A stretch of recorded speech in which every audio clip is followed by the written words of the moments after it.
अस्सलामुअलैकुम जी। आज हम यहाँ पर हेयर ऑयल बनाएंगे उन लोगों के लिए जिनको ग्रे हेयर का इशू है, हेयर फॉल का इशू है, या जिनके हेड वॉश के very next day hair dandruff का इशू आता है।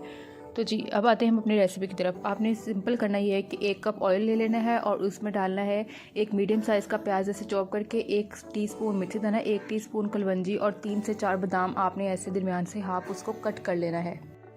ऑयल आपने कोई सा भी ले लेना है, कैस्टर ऑयल ले लें, मस्टर्ड ऑयल ले लें, जो ऑयल आपके बालों को सूट करता है, बड़ा टेंशन फ्री होकर वही ऑयल ले लेना है। ठीक है, मेरे पास यहाँ पर देसी घी अवेलेबल था। देसी घी से अच्छी तो कोई चीज़ होती नहीं है बालों के लिए, तो मैंने अपने घर से देसी घी ले लिया है। ये वाला 2 कप मैंने देसी घी लिया था। मैंने स्टार्ट में 1 कप बोला है, लेकिन सॉरी मेरे से गलती हो गया। आपने 2 कप ऑयल लेना है। ठीक है, जब ऑयल थोड़ा सा गर्म हो जाता है तो आपने ये सारी चीज़ें ऑयल में डाल लेनी है। ठीक है, हमने बेसिकली इन सारी चीज़ों को जलाना है ताकि इन सब चीज़ों का असर जो है वो हमारे ऑयल में आ जाए। ठीक है, प्याज में बेसिकली कड़वापन होता है। प्याज हमारे बालों में डैंड्रफ नहीं आने देता।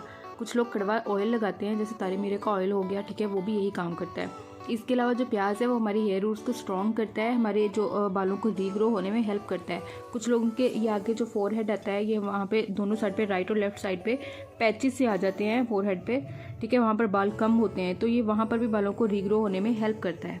प्याज और कलवंजी दोनों ही ऐसी चीज़ें हैं जो कि बालों को एंटी एजिंग से बचाते हैं, मतलब हमें ग्रे हेयर से बचाते हैं। ठीक है, कुछ लोगों के जो बाल हैं अगर ग्रे हो जाते हैं, सबके तो मैं नहीं कहूँगी, लेकिन बहुत सारे लोग ऐसे कहते हैं उनके जो बाल ग्रे हो जाते हैं वो वापस से ब्लैक होना शुरू हो जाते हैं। ये तकरीबन 70% लोगों में इसका ये रिजल्ट आया है। और मेथी दाना तो सबको पता होगा कि बालों के लिए बेस्ट होता है। ये हेयर फॉल से भी बचाता है। इसके अलावा ये बालों को लंबा करने में भी हेल्प करता है। इससे हमारे बालों की जो लेंथ है वो भी इंक्रीज़ होती है।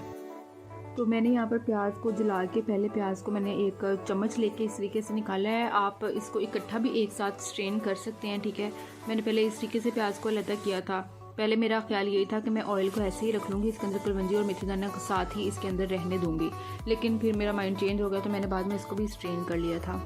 लाजमी नहीं कि आप प्याज को इसमें डाल के जलाएँ। तो आप ऐसा भी कर सकते हैं कि प्याज का जूस निकाल के आप उसको, मैं ऐसे ही करती हूँ, मैं समटाइम ऐसे करती हूँ कि प्याज का ये 2 मीडियम साइज़ के प्याज लेके मैं जूसर मशीन के अंदर, जो गाजरों वाली मशीन होती है, मैं उसके अंदर उसका जूस निकाल के वो अपने बालों पे अप्लाई कर लेती हूँ।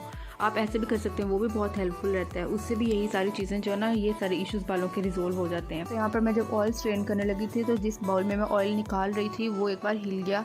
अगर मैं तो बच तो मैं गई, अगर तो वो हिल के नीचे गिर जाता ना तो बहन की एक टांग और एक पाँव सारा ही जल जाना था उस दिन, लेकिन शुक्र है मैं बच गई। ऑयल यूज़ किया है इस रेसिपी में तो ऑब्वियसली आपका ऑयल विंटर्स में भी फ्रीज़ नहीं होगा। आप किसी भी चीज़ में उसको डाल के स्टोर कर सकते हैं। ठीक है, और लेकिन मैंने यहाँ पर क्योंकि देसी घी यूज़ किया था, और ऑब्वियसली जो घी होता है वो तो विंटर्स में जो फ्रीज़ हो जाता है, तो मैं तो इसी तरीके से जब ये करती हूँ। अब मैं ये वाला ऑयल मेरे तकरीबन 1.5 या 2 मंथ निकालेगा। ठीक है, और अगर मैं इसको बोतल में, मैंने पहले बोतल में डाल के फ्रीज़ किया था, लेकिन फिर मुझे याद आया कि अगर मैं बोतल में रखूँगी तो ये बोतल में से निकालना इसको बहुत मुश्किल हो जाएगा क्योंकि फ्रीज़ हुआ होगा। फिर मैंने बाद में इसको किसी एक वो सिल्वर वाली प्लेट में डाल के रखा था।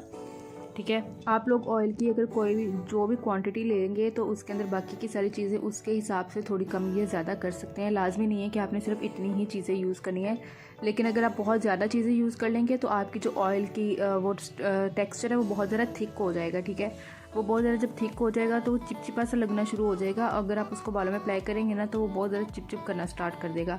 ठीक है, तो आप ये ख्याल रखिएगा कि आपने ऑयल जो चीज़ों की क्वांटिटी लेनी है वो आप इतनी ही लीजिएगा कि आपका ऑयल का टेक्सचर जो है ना वो बहुत ज़्यादा थिक ना हो।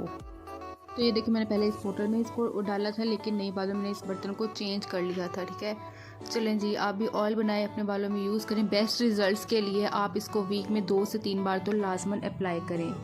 चलें जी, अपना ख्याल रखिएगा। Okay, bye bye. मेरे यूट्यूब चैनल को सब्सक्राइब करें, फॉलो करें। थैंक यू, अल्लाह हाफिज़।